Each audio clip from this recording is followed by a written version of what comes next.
এমন এক পরিস্থিতি আমাদের এখানে আসতে বাধ্য করেছে, যা আমাদের পরিবারের জন্য যেমন অসহনীয়, তেমনি একজন সাধারণ নাগরিকের ন্যায় বিচারের পাওয়ার মৌলিক অধিকারের উপর বড় প্রশ্ন তুলে দিয়েছে।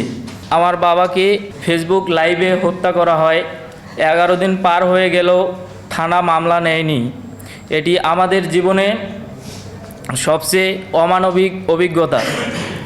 আমার বাবাকে প্রকাশ্যে ফেসবুক লাইভে নৃশংসভাবে হত্যা করা হয়। সাংবাদিক ভাইদের সহযোগিতা না হলে এই হত্যাকাণ্ডটি মামলা পর্যন্ত হতো না।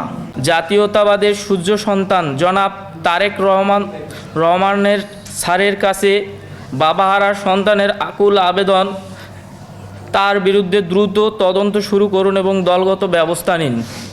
এই চক্র টেন্ডার, জমি ব্যবসা, বনভূমি, পাথর খনি সবখানেই তাদের আধিপত্য কায়েম করেছে। এলাকার সাধারণ মানুষ তাদের জিম্মি হয়ে পড়েছে। রেলওয়ে জমি দখল, ফসল নষ্ট, বাবার প্রতিবাদ এবং শেষ পর্যন্ত বাবার হত্যা। হক চক্রের রেলওয়ের জমি অবৈধভাবে লিজ নেয়, তারপর বিষ প্রয়োগ করে ফসল নষ্ট করে ফেলে। আমার বাবা যখন এই অবৈধ কর্মকাণ্ডের প্রতিবাদ করেন এবং থানায় অভিযোগ দেন, অভিযোগটি বিচার পায়নি, বরং একদিন পর আমার বাবাকে বেধড়ক মারধর করে হত্যা করা হয়। সব কিছুই সত্য। সংবাদ প্রকাশের পর মামলা হলেও তারপর শুরু হলো 45 দিনের সাজানো চার্জশিটটি দেওয়ার অপকর্ম। মধ্যপাড়া তদন্ত কেন্দ্রের আইসি উজ্জ্বল, পার্বতীপুর থানার ওসি আব্দুল মামুন, প্রশ্রয়দাতা AZM মিনহাজুল হক, এদের পরস্পর যোগ সাহায্যে মাত্র 45 দিনে চার্জশিটটি দেওয়া হয়। চার্জশিটে 1 নম্বর আসামি, 2 নম্বর আসামি, এমনকি বেশ কিছু গুরুত্বপূর্ণ আসামি যাদের আমরা নিজ চোখে ওখানে স্বয়ং উপস্থিত থেকে দেখেছি, তাদের নাম বাদ দিয়ে শুধু 6 জনের বিরুদ্ধে চার্জশিট দেওয়া হয়। আমরা চার্জশিটের বিরুদ্ধে নারাজি প্রদান করেছি।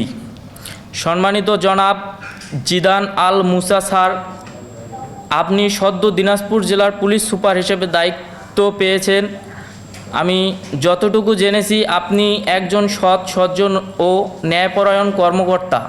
আপনার ন্যায়নিষ্ঠ দায়িত্ববোধ থেকেই এই হত্যাকাণ্ডের সাথেই সংশ্লিষ্ট অভিযুক্ত পুলিশ কর্মকর্তাদের বিরুদ্ধে যথাযথ ব্যবস্থা গ্রহণ করবেন, এটি একজন বাবাহারা সন্তানের আন্তরিক হৃদয় ভরা আবেদন। আমাদের আবেদন, এই পুলিশ কর্মকর্তাদের বিরুদ্ধে কঠোর ব্যবস্থা নিন। পিবিআই নিরপেক্ষভাবে তদন্ত করুক, মামলাটি নষ্ট হতে দেবেন না। পিবিআই মামলার তদন্ত ভার পেয়েছে ঠিকই, কিন্তু আসামিরা জামিনে থাকলে তাহলে তারা প্রভাব বিস্তার করে পুরো মামলাটি ধ্বংস করে দিবে। আপনাদের কাছে অনুরোধ, আপনারা উপলব্ধি করুন, এমন হলে আমার বাবার বিচার আমি কোনোদিনই পাবো না। তাদের ক্ষমতা এতটাই বেশি যে আজ যদি আমি কথা বলি, কাল আমারও বাবার মতো পরিণতি হতে পারে। আমরা মধ্যপাড়া ও পার্বতীপুরের সাধারণ মানুষ এই চক্রের জিম্মি। আমরা আবেদন জানাই সরকারের কাছে, প্রশাসনের কাছে, উচ্চ পর্যায়ের দপ্তরসমূহের কাছে, আমাদের রক্ষা করুন, ন্যায় বিচার দিন, আমার বাবার হত্যার বিচার নিশ্চিত করুন। আমার বিরুদ্ধে ইতিমধ্যে মিথ্যা মামলা দেওয়া হয়েছে। আজ আপনাদের সামনে দাঁড়িয়ে আমি সত্য তুলে ধরলাম। অনুরোধ, এই ঘটনার প্রকৃত তথ্য দেশবাসীর সামনে তুলে ধরুন।